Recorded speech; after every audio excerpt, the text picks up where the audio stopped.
Good morning, everyone. I hope you're all doing well today. My name is Ilham Ainuddin from Business Administration Department, Diponegoro University, and I will be your lecturer for today's session in international business.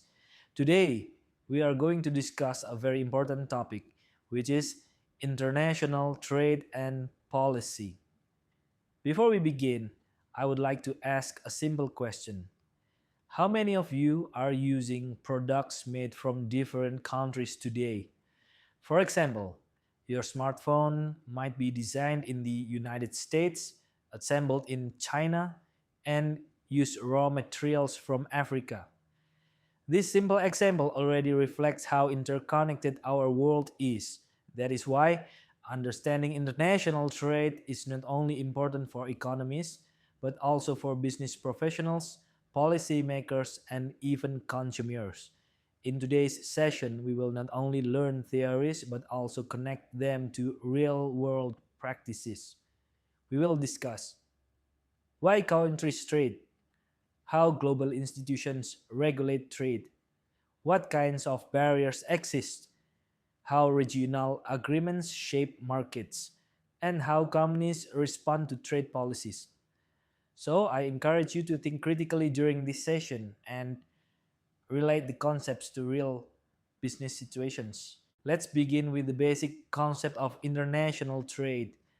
International trade is defined as the exchange of goods and services across countries. Now, the important question is, why does international trade happen? There are three main reasons.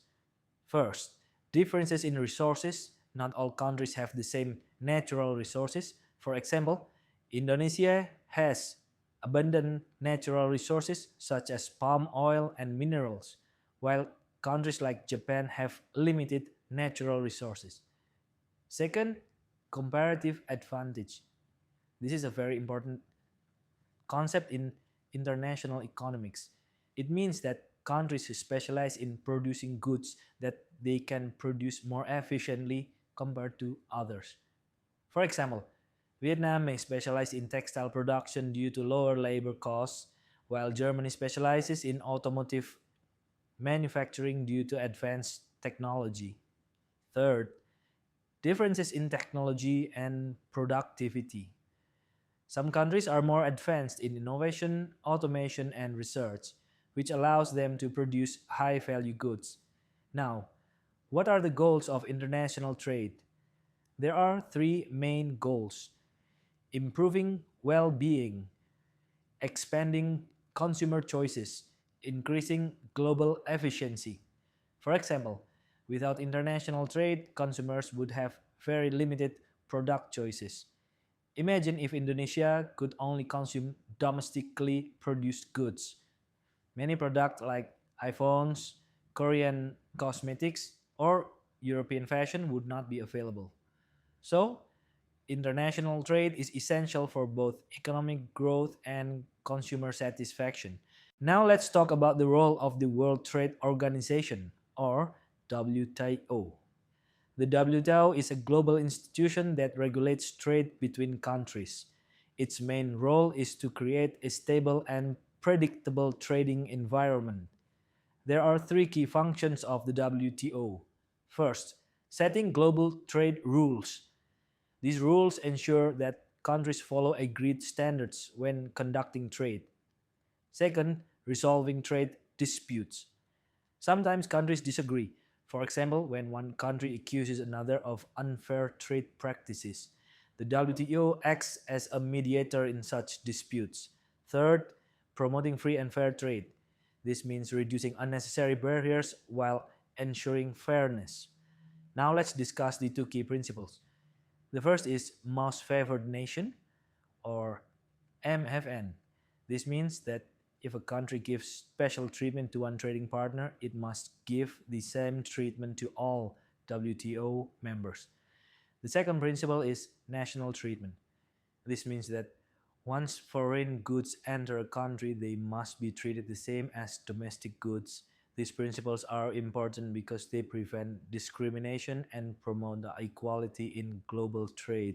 Although free trade is ideal, In reality, countries often impose trade barriers. Why? Because governments want to protect domestic industries. There are two main types of trade barriers. First, tariffs. Tariffs are taxes on imported goods. For example, if Indonesia imposes a tariff on imported cars, the price of those cars will increase. This makes domestic cars more competitive. Second, non tariff barriers. These include quotas, which limit the quantity of imports, technical standards, such as safety or environmental requirements, administrative regulations, such as licensing procedures. Now let's analyze the impact. On the positive side, trade barriers protect local industries. They can help new industries grow. However, there are also negative impacts. Higher prices for consumers, reduced competition, inefficiency in production. So, governments must balance between protection and efficiency.